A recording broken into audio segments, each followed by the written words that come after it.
Cameroon, Bandung, Africa, Bandung, to the world, Bandung. Ils sont dépassés par les événements. Et là, ils cherchent un bouc émissaire. C'est qui est responsable à ça? Je parle de l'élection de Donald Trump. Vous savez, il y a une chaîne qu'on appelle LCI. Il y a beaucoup de personnes qui pensent qu'il faut que Elon Musk ou Donald Trump achètent cette chaîne-là. Parce que Drighi et ses amis, je ne sais pas s'ils ont perdu le nord ou le sud, je ne sais pas, mais pas le sud, beaucoup plus le nord. On perd facilement le nord parce que le sud, nous sommes nombreux et solides. Intellectuellement et humainement, nous sommes bons. C'est une chaîne qui est touffue de plénicheurs, comme France 24, comme CNN, comme BBC World. Il y a des gens qui pleurent là-bas chaque jour. Parce que le pragmatisme, ce n'est pas leur fort. Ils sont bons dans la manipulation des consciences. Mais ils ne se rendent pas compte qu'aujourd'hui, avec le 2.0, les choses ont changé, le paradigme a changé. Les gens comprennent l'actualité facilement que hier. Donc, à force de répéter les mêmes mensonges, LCI, France 24, BBC World, Deutsche Welle, CNN, Radio-Canada pensent que ça passe toujours. Sortez de là. Libérez-vous. Libérez-vous. Vous êtes enchaînés. Libérez-vous. Ça ne passe plus comme ça. Avant, oui. Comme on avait chanté un artiste. Ouais. Ça passait avant, mais aujourd'hui, ça a changé. 2016. Donald Trump a humilié Hillary Clinton, Bill Clinton, Barack Hussein Obama, humilié George Walker Bush. Il les a humiliés parce que tout ce monde que je cite là, c'est des politiciens mainstream, dont les politiciens maison. Et ces gars étaient contre Donald Trump pour Hillary Clinton, pour des raisons qui sont évidentes, les amis, parce qu'il faut protéger les intérêts. Et Donald Trump a fouetté Hillary Clinton aux élections. En 2020, les gars se sont mobilisés. Ils ont fait infiltrer l'administration Trump avec des John Bolton et autres. Il y a beaucoup d'autres noms, les amis, pour pouvoir casser de l'intérieur. Et Donald Trump avait contesté l'élection de Joe Biden. Et s'il avait raison, les amis. Et s'il avait raison. Parce que 4 ans après, Joe Biden se retire. On va dire que c'est peut-être l'âge et la vieillesse et tout ça, l'incapacité et autres. Mais bon, ce n'est pas tout le monde. C'est une grâce d'avoir une vieille personne parmi nous. C'est une grâce de vieillir. Donc, ce n'est pas ça. L'incapacité de gérer prévient de beaucoup de choses, la pression et autres. Et en 2024, Joe Biden désiste. On laisse Kamala Harris un peu énergétique, plus jeune et autres. Mais Kamala Harris n'a pas pu. Et nous avons dit ici que selon les vrais sondages, c'est Donald Trump qui avait déjà gagné les élections.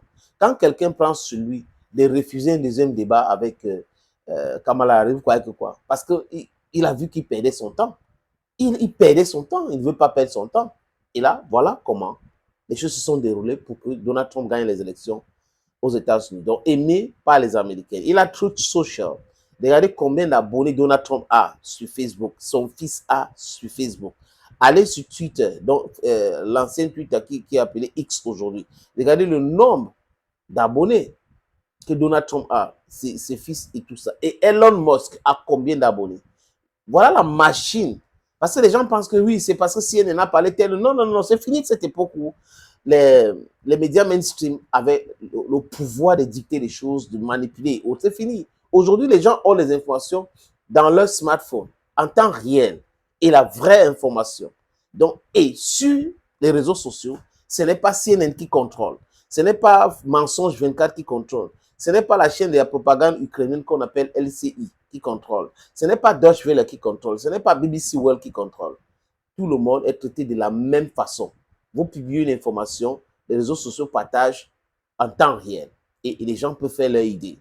Donc, vous voyez que quelqu'un qui a, par exemple, 300 millions d'abonnés, il poste un truc. Ça a plus d'impact que CNN.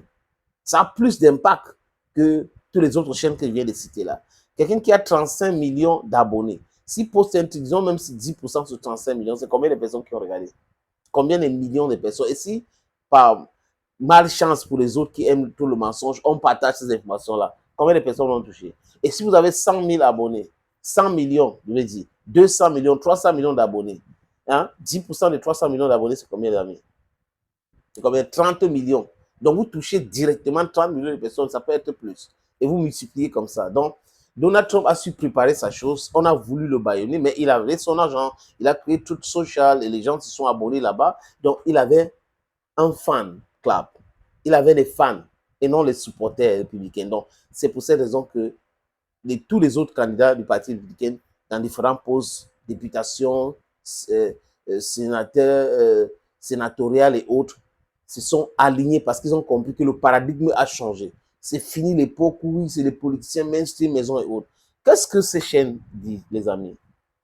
Ils parlent, désolé. Qu'est-ce que ces chaînes disent aujourd'hui?